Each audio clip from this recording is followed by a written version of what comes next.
말도 안 되는 일이 벌어졌습니다. 최근 뉴욕에서 승객이 선로로 떠밀리는 서브웨이 푸싱 사건이 연이어 발생하며 시민들의 불안이 극에 달했다고 하는데요. 그러던 중 한국을 다녀온 뉴욕 교통국 관계자의 한마디가 모든 걸 바꿨다고 합니다. 뉴욕이 도입하기로 한 한국의 지하철 시스템이 무엇인지 지금부터 함께 알아보겠습니다.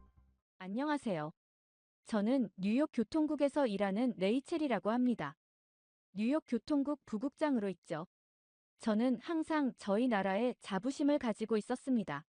세계 최초의 지하철 시스템을 보유하고 있는 만큼 지하철에 대한 긴 역사를 가지고 있으니까요.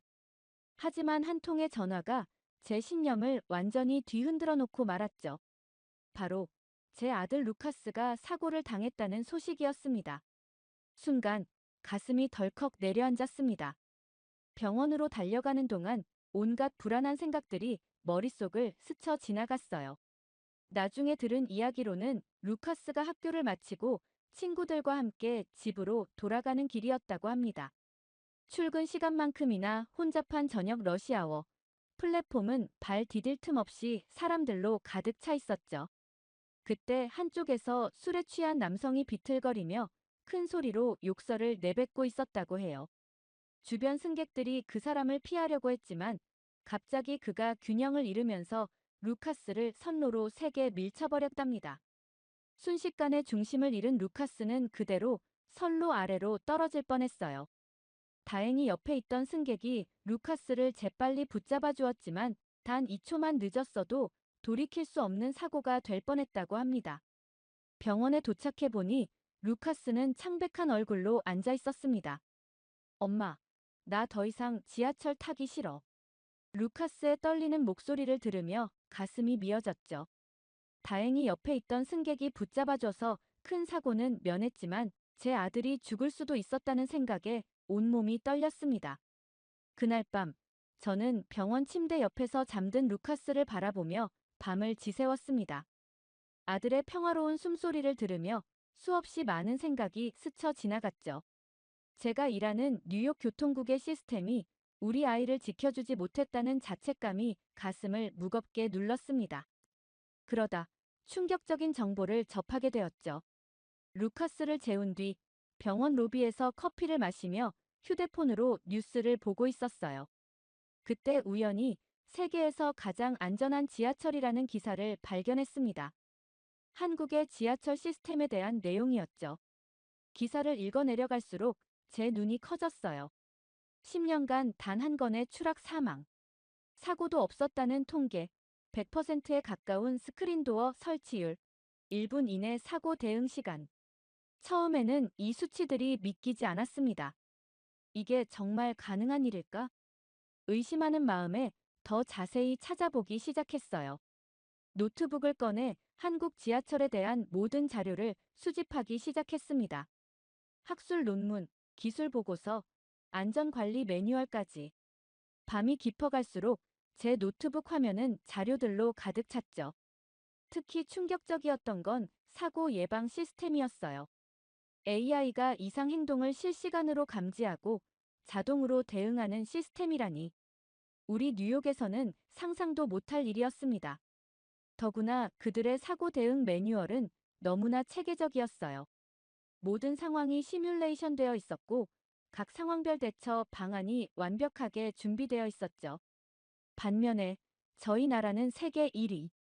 나라라는 타이틀이 부끄러워질 만큼 노후된 지하철과 무신경한 시스템을 유지하고 있었어요. 작은 아시아의 한 나라라지만 오히려 저희가 배울 것이 훨씬 많아 보였죠. 그렇게 저는 그 자리에서 밤새 분석을 하기 시작했습니다. 한국의 시스템을 도입해야 한다는 생각이 세게 들었거든요. 결국 새벽이 되어서야 정리를 마쳤습니다. 제 파일에는 이제 한국 지하철의 모든 것이 담겨 있었어요. 안전 시스템 구축 과정, 실제 운영 사례, 사고 예방 통계, 그리고 가장 중요한 건 비용 대비 효과 분석까지. 이 자료들을 보면 아무도 부정할 수 없을 거예요. 다음 날 아침, 저는 평소보다 일찍 교통국에 도착했어요. 오늘은 원래 안전회의가 있는 날이었죠. 회의실로 향하는 발걸음이 무거웠습니다. 평소라면 그저 일상적인 보고로 끝날 회의였지만 오늘만큼은 달랐어요. 회의실에 들어서자 익숙한 얼굴들이 보였습니다. 마크 피셔 국장을 비롯한 고위 관계자들이 자리에 앉아 있었죠. 저는 깊게 숨을 들이마시고 준비해온 자료를 펼쳤습니다. 어제 제 아들이 지하철 사고를 당할 뻔했습니다. 제 목소리가 회의실에 울려 퍼졌어요. 순간 모든 시선이 저에게 집중됐죠. 하지만 이건 단순한 개인적인 일화가 아닙니다. 최근 5년간의 데이터를 봐주시기 바랍니다. 스크린에 수치들이 하나둘 나타났습니다. 500건이 넘는 선로 추락사고, 100명이 넘는 사망자 수. 차가운 숫자들이 우리의 현실을 적나라하게 보여주고 있었죠. 이후 저는 주머니에서 또 다른 자료를 꺼냈어요. 한국의 사례를 보시죠. 그들은 모든 역사에 스크린도어를 설치했고 그 결과 선로 추락 사고가 거의 제로에 가깝습니다. 순간 회의실이 술렁이기 시작했습니다. 피터슨 과장이 비웃듯이 말했죠. 한국이요? 뉴욕하고 비교도 안 되는 작은 나라 아닌가요? 거짓 결과의 확률이 높습니다. 맞아요. 윌슨 팀장도 거들었습니다. 우리처럼 100년 된 지하철을 운영하는 곳과 비교하는 건 말이 안 되죠. 구조부터 다르니까요. 제가 말을 이어가려 하자 로버츠 차장이 말을 자르며 끼어들었습니다. 또 아시아 얘기군요. 그곳은 우리 뉴욕과는 완전히 다른 환경이라고요. 저희 같은 큰 나라와 비교가 되겠습니까? 회의실의 공기가 점점 차가워져 갔습니다. 저는 이런 반응을 예상하고 있었지만 막상 직접 듣고 보니 가슴 한구석이 답답해지더군요. 세계적인 대도시 뉴욕이 안전 문제에서만큼은 이토록 폐쇄적이라니. 하지만 저는 포기할 수 없었습니다. 어젯밤 병원에서 본 루카스의 떨리는 눈빛이 떠올랐거든요. 이건 단순히 제 아들만의 문제가 아니었습니다. 매일 지하철을 이용하는 수백만 뉴욕 시민들의 안전이 걸린 문제였죠.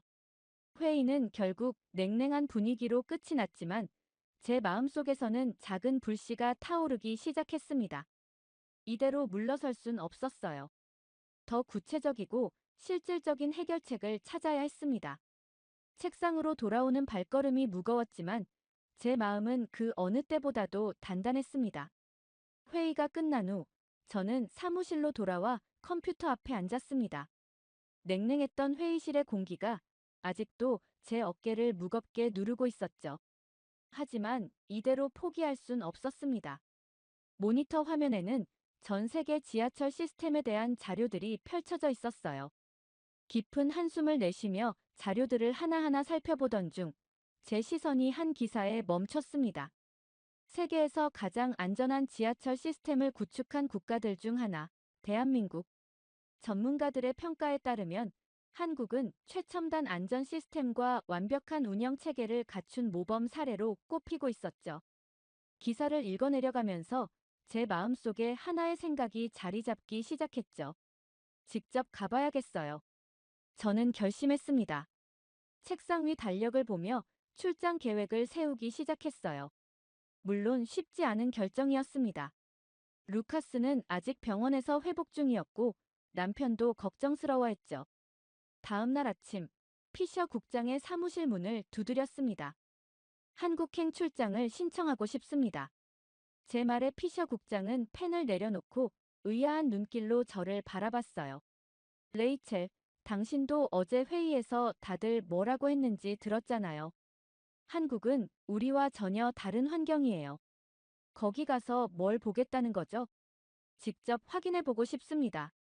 제 목소리에는 강한 의지가 담겨 있었어요. 그들이 어떻게 이런 시스템을 구축했는지, 실제로 어떻게 운영되는지 말이에요. 피셔 국장은 한동안 아무 말도 하지 않았습니다. 그러다 천천히 입을 열었죠. 알았어요. 출장은 승인하겠습니다. 하지만 기대는 하지 마세요. 이건 시간 낭비가 될 거예요. 승인은 받았지만 교통국 전체의 분위기는 냉담했습니다. 복도를 지나칠 때마다 수군거리는 소리가 들렸어요. 저 바보 같은 짓을 보라니. 시간과 예산 낭비하는 걸 보면 답답해. 하지만 저는 개의치 않았습니다. 오히려 이런 반응들이 제 결심을 더 굳건하게 만들었죠. 출장 준비를 하면서 한국의 지하철 시스템에 대해 더 자세히 공부했어요. 서울 메트로와 연락을 주고받으며 방문 일정도 조율했습니다. 루카스가 퇴원하던 날, 제 출장 소식을 전했어요. 엄마가 며칠 동안 한국이라는 나라에 다녀올 거야. 더 안전한 지하철을 만들기 위해서 꼭 가야 해. 루카스의 눈에는 불안감이 어려 있었습니다. 응, 꼭 가야 해. 저는 아들을 꼭 안아주었어요. 엄마가 돌아오면 더 안전한 지하철을 만들 수 있는 방법을 찾아올게. 약속할게. 출발 전날 밤, 저는 창밖을 바라보며 생각에 잠겼습니다. 뉴욕의 밤거리는 여전히 불빛으로 가득했죠. 수많은 사람들이 지하철을 타고 집으로 돌아가는 시간. 그들 모두가 안전하게 귀가할 수 있는 날이 올 때까지 저는 포기하지 않을 거예요. 다음 날 아침, 저는 JFK 공항으로 향했습니다. 14시간의 비행. 긴 여정이 될 것 같았지만 제 마음은 이상하리만치 가벼웠어요. 이번 출장이 무의미하다고 생각하는 사람들이 많다는 걸 알고 있었습니다. 하지만 전 믿고 있었어요. 이 여행이 뉴욕 지하철의 변화를 가져올 첫 걸음이 될 거라고. 비행기에 오르면서 마지막으로 한번 뉴욕 하늘을 올려다봤습니다. 이제 시작이에요. 더 나은 미래를 위한 첫 발걸음. 제 가방 안에는 루카스가 그려준 그림이 들어있었죠. 엄마, 안전한 지하철 만들어주세요. 이 약속은 꼭 지켜야만 했습니다. 14시간의 긴 비행 끝에 인천국제공항에 도착했습니다. 시차 때문에 몸은 피곤했지만 이상하게도 마음은 설렜어요. 입국 심사를 마치고 수화물을 찾은 후 저는 공항철도 방향으로 발걸음을 옮겼습니다. 처음 마주한 공항철도역은 제 예상을 완전히 뒤엎었어요. 뉴욕의 어두침침하고 낡은 역사와는 전혀 달랐습니다. 밝고 깨끗한 조명, 반짝이는 바닥, 그리고 무엇보다 플랫폼 전체를 감싸고 있는 투명한 스크린 도어가 눈에 들어왔죠. 저도 모르게 핸드폰을 꺼내 사진을 찍기 시작했습니다. 매끈한 유리벽을 따라 늘어선 스크린 도어는 마치 미래의 한 장면 같았어요. 그때 한 안내 요원이 다가왔습니다. 도움이 필요하신가요? 영어로 말을 건네는 그의 모습이 인상적이었죠. 뉴욕에서는 좀처럼 보기 힘든 광경이었으니까요. 열차를 기다리는 동안 플랫폼을 자세히 살펴봤습니다. 천장과 기둥 곳곳에 설치된 CCTV들이 실시간으로 승객들의 동선을 모니터링하고 있었고, 관제실에서는 24시간 내내 이 영상들을 감시한다고 하더군요. 디지털 안내판에는 열차 도착 시간이 정확하게 표시되어 있었고, 역무실의 모니터에서는 플랫폼 전체가 실시간으로 감시되고 있었어요. 이건 분명 보여주기식일 거야. 처음엔 그렇게 생각했습니다. 관광객이 많이 오는 공항철도니까 특별히 신경 쓴 거겠지 하고요. 하지만 이런 제 생각은 얼마 가지 못했어요. 열차가 들어오는 순간부터 달랐습니다. 스크린 도어가 열리자 승객들은 질서정연하게 옆으로 비켜서서 하차하는 사람들을 기다렸어요. 뉴욕에서 흔히 보던 서두르는 모습이나 밀치는 사람들이 없었죠. 차내 환경도 충격적이었습니다. 깨끗한 좌석, 선명한 안내방송, 그리고 무엇보다 안정감 있게 달리는 열차. 휴대폰을 보며 통화하는 승객들의 목소리에도 불안감이 없었어요. 뉴욕에서는 상상도 할 수 없는 광경이었죠. 서울역에 도착했을 때는 이미 제 고정관념이 많이 흔들려 있었습니다. 더 놀라운 건 서울역이었어요. 대형 모니터에는 실시간 열차 운행 정보가 표시되고 있었고, 플랫폼마다 안내 요원들이 배치되어 있었습니다. 특히 인상 깊었던 건 한 노인분이 길을 헤매실 때였어요. 즉시 안내 요원이 다가가 친절하게 방향을 알려드리는 모습을 보며 이게 단순한 전시용이 아니라는 걸 깨달았습니다. 지하철을 타고 호텔로 향하는 동안 계속해서 메모를 했어요. 스크린 도어의 구조, 안내 시스템의 배치, 안전 요원들의 움직임까지 뉴욕의 동료들에게 보여줄 증거를 하나하나 모으고 있었죠. 한 정거장, 두 정거장. 역을 지날 때마다 뉴욕과의 차이점이 더욱 선명하게 다가왔습니다. 여기서는 승객들이 선로를 뚫어져라 보며 불안에 떨지 않아도 됐어요. 취객이 비틀거리며 걸어도 선로에 추락할 위험이 없었죠. 호텔 체크인을 마치고 창밖을 바라보며 생각에 잠겼습니다. 처음에 가졌던 의심과 편견이 부끄러워졌어요. 이건 단순한 전시용 시스템이 아니었습니다. 수많은 시행착오와 노력으로 만들어낸 진정한 안전 시스템이었죠. 침대에 누워 천장을 바라보며 루카스 생각이 났습니다. 우리 아들도, 뉴욕의 모든 시민들도 이런 안전한 지하철을 누릴 자격이 있어요. 이제 제가 해야 할 일이 더욱 분명해졌습니다. 내일은 더 자세히 살펴봐야겠어요. 이 모든 것이 어떻게 가능해졌는지, 우리가 어떻게 이를 뉴욕에 적용할 수 있을지 말이죠.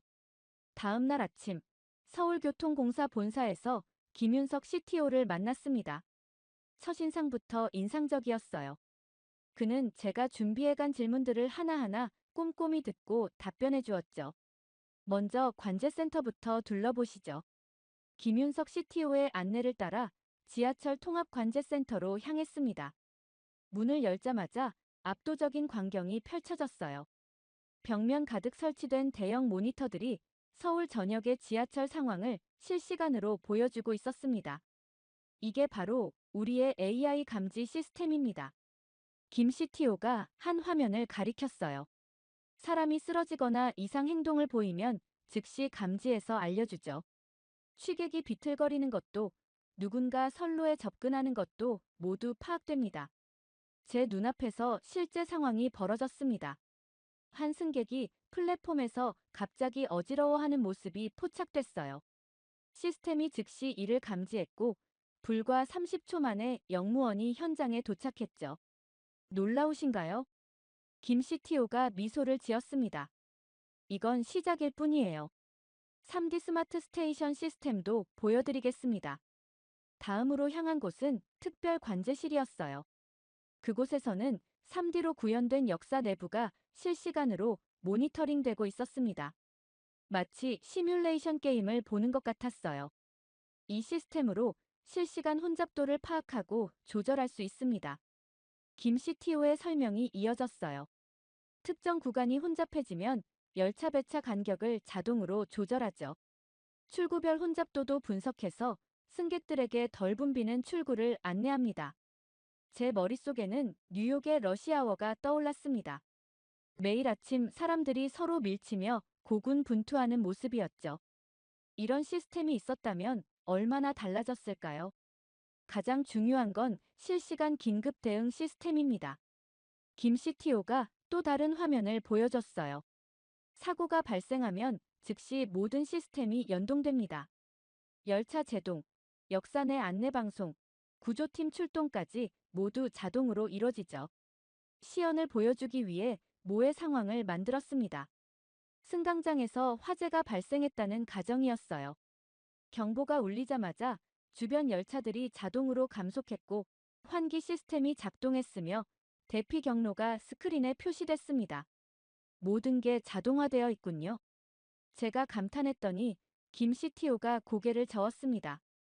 완전 자동화는 아닙니다. 이 모든 시스템 뒤에는 숙련된 인력들이 있어요. AI는 보조 수단일 뿐, 최종 판단은 항상 사람이 하죠.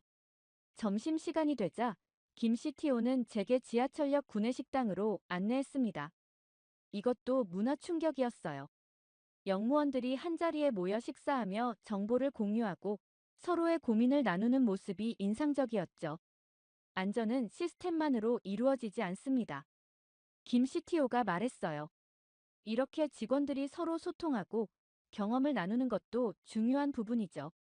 오후에는 실제 역사들을 둘러보며 현장에서 이 시스템들이 어떻게 작동하는지 확인했습니다.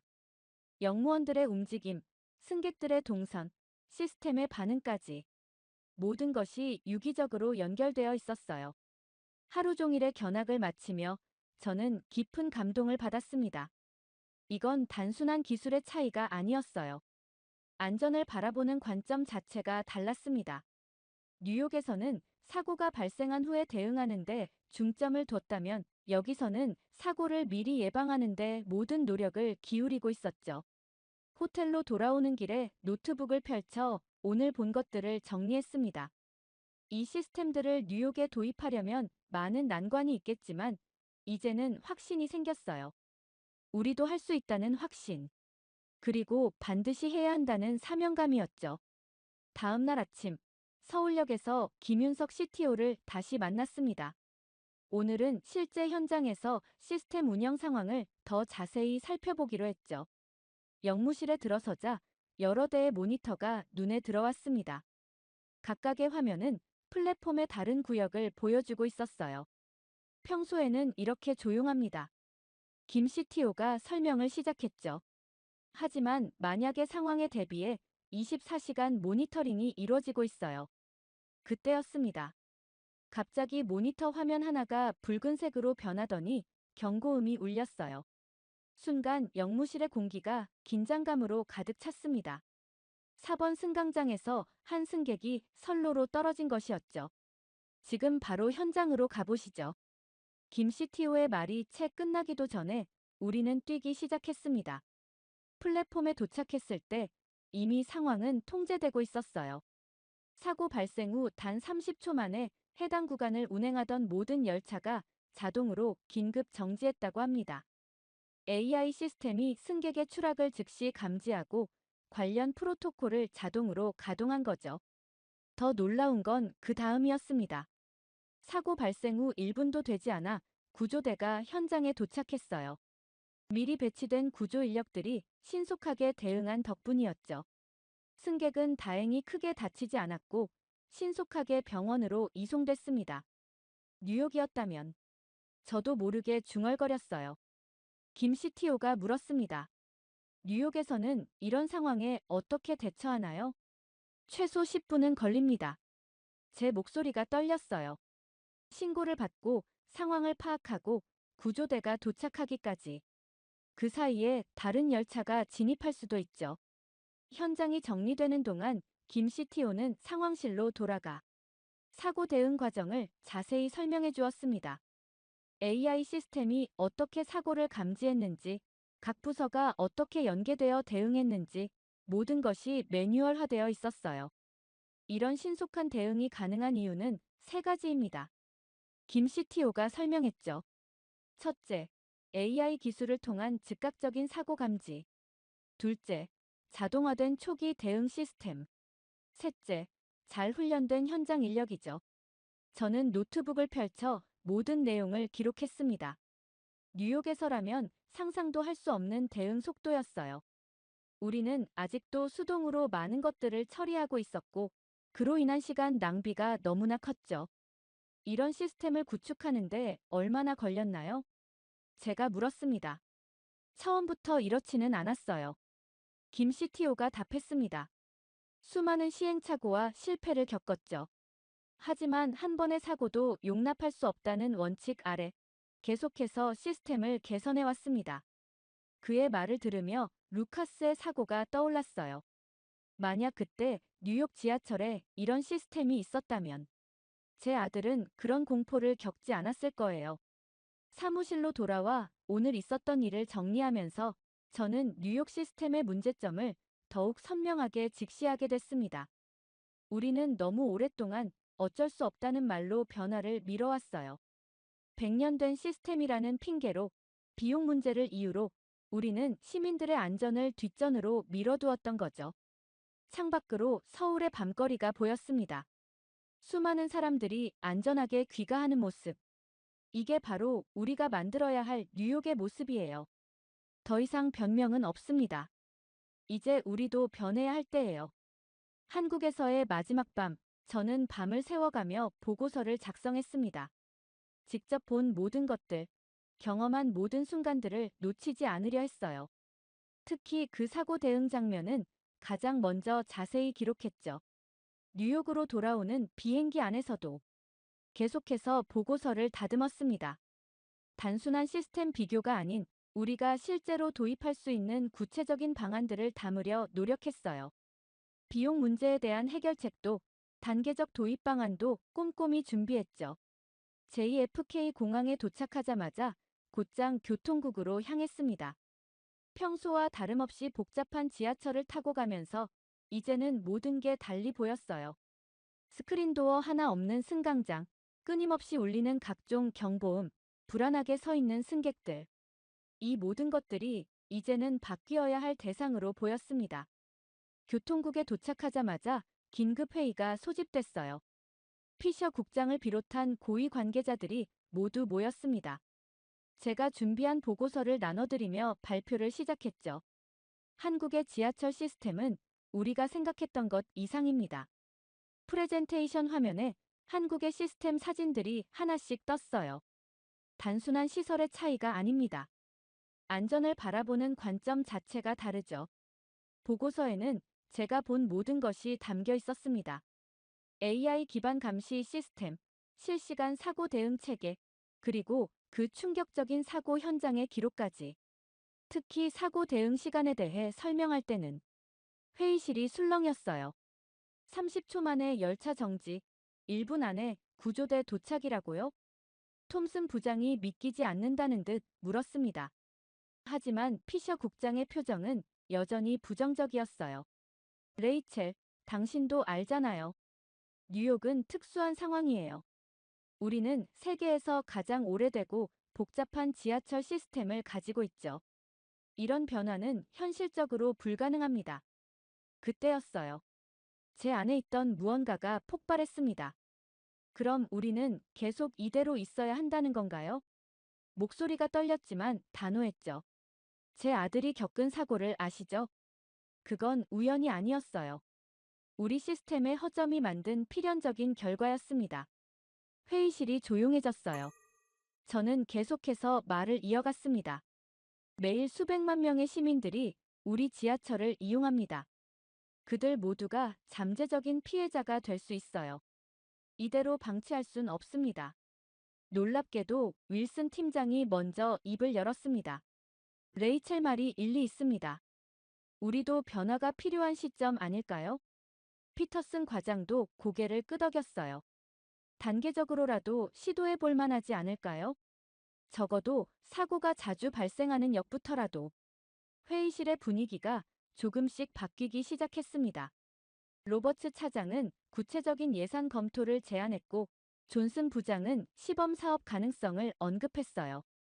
하지만 피셔 국장은 여전히 완강했습니다. 비용이 문제가 아닙니다. 뉴욕의 현실을 보세요. 우리는 24시간 운영되는 시스템이에요.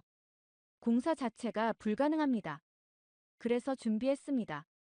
제가 다음 자료를 펼쳤어요. 한국의 엔지니어들이 제안한 야간 공사 방안입니다.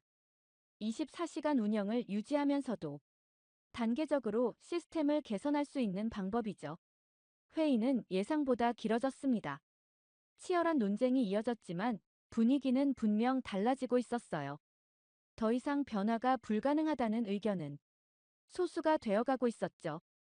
회의가 끝나고 사무실로 돌아오는 길에 몇몇 동료들이 다가와 지지를 표명했습니다. 당신 말이 맞아요. 우리도 변해야 해요. 그들의 말에 눈시울이 붉어졌어요. 드디어 변화의 바람이 불기 시작한 것 같았습니다. 그로부터 한 달 후, 교통국은 획기적인 결정을 내렸습니다. 주요 역사 5곳에 시범적으로 스크린도어를 설치하기로 한 거예요. 맨해튼의 가장 혼잡한 역사들이 우선 선정됐죠. 42번가 그랜드 센트럴역, 타임스퀘어역, 펜실베이니아역, 유니온 스퀘어역, 그리고 제 아들이 사고를 당했던 그 역이었습니다. 드디어 변화가 시작된 거예요. 한국의 엔지니어들이 뉴욕을 방문했을 때 저는 가슴이 뭉클했습니다. 그들은 우리의 100년 된 시스템을 꼼꼼히 살펴보며 해결책을 제시해 주었어요. 충분히 가능합니다. 김윤석 CTO의 말에 피셔 국장의 표정이 조금씩 누그러졌죠. 야간 공사로 진행하면 24시간 운영에도 지장이 없을 겁니다. 첫 번째 공사가 시작된 날, 저는 현장을 지켜봤어요. 한밤중에 시작된 공사 현장은 마치 거대한 수술실 같았습니다. 한국과 뉴욕의 엔지니어들이 함께 일하는 모습이 인상적이었죠. AI 기반 모니터링 시스템도 일부 도입되기 시작했어요. 처음에는 직원들이 새로운 시스템 적응에 어려움을 겪었지만 한국 기술진의 체계적인 교육 덕분에 빠르게 안정화되어 갔습니다. 변화는 생각보다 빨리 찾아왔어요. 첫 번째 스크린 도어가 설치된 42번 가역에서는 설치 첫 주 만에 3건의 안전사고를 예방했다는 보고가 있었습니다. 시민들의 반응도 달라지기 시작했어요. 이제야 뉴욕다워졌네요. 한 시민이 말했죠. 왜 진작 이런 시설을 설치하지 않았는지 의문이에요. 저는 매일 현장을 다니며 변화를 기록했습니다. 처음에는 회의적이었던 동료들도 이제는 적극적으로 의견을 제시하기 시작했어요. 다음은 우리 구역 역사를 개선했으면 좋겠어요. 이 구간에도 AI 시스템이 필요해요. 뉴욕이 변하고 있었습니다.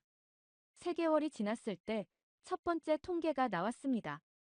시범 운영 중인 5개 역사에서 안전사고 위험이 90% 이상 감소했다는 놀라운 결과였어요. 피셔 국장도 이제는 다음 단계 확대를 검토하기 시작했습니다. 레이첼, 당신이 해냈네요. 피셔 국장이 제게 말했어요. 처음에는 제가 너무 완고했던 것 같습니다. 하지만 가장 감동적인 순간은 따로 있었습니다. 어느 날 아침, 루카스가 제게 말했어요. 엄마, 나 오늘 친구들이랑 지하철 타고 학교에 가볼까 해요. 순간 가슴이 덜컥 내려앉았지만 루카스의 눈빛은 달랐습니다. 예전의 공포에 질린 모습이 아닌 자신감 있는 표정이었어요. 저는 루카스와 함께 역으로 향했습니다. 새로 설치된 스크린 도어를 보며 루카스가 말했죠. 엄마가 이거 만드는 거 도와줬다며. 멋있어요. 플랫폼에 서서 루카스를 배웅하는 동안 지난 시간이 주마등처럼 스쳐 지나갔어요. 한국으로의 출장, 끝없는 회의와 설득, 그리고 마침내 이뤄낸 변화까지. 열차가 도착하고 루카스가 안으로 들어갔습니다. 스크린 도어가 부드럽게 닫히는 소리가 들렸어요. 루카스는 창가에 서서 제게 손을 흔들었고 그 미소는 제가 본 것 중 가장 밝은 것이었습니다. 사무실로 돌아오는 길에 깊은 감동이 밀려왔어요. 이건 단순한 시설 개선이 아니었습니다. 우리의 미래를 바꾸는 첫걸음이었죠. 앞으로도 갈 길이 멀지만 이제 우리는 올바른 방향으로 나아가고 있었습니다. 제 책상 위에는 다음 단계 계획안이 놓여 있었어요. 한쪽에는 김윤석 CTO가 보내온 격려 메일도 있었죠. 저는 잠시 생각에 잠겼습니다. 만약 그때 한국행을 결심하지 않았다면, 만약 한국의 도움이 없었다면 우리는 아직도 제자리 걸음을 하고 있었겠죠. 고맙습니다, 한국. 저도 모르게 작은 목소리가 나왔어요. 세계 최고의 기술과 시스템을 아낌없이 나눠준 한국. 그들의 도움이 있었기에 우리의 변화가 가능했습니다. 이제 시작이에요. 모든 뉴욕 시민들이 안전하게 지하철을 이용할 수 있는 그날까지 우리의 변화는 계속될 겁니다. 그리고 언젠가는 우리도 한국처럼 다른 도시들의 롤모델이 되는 날이 오겠죠.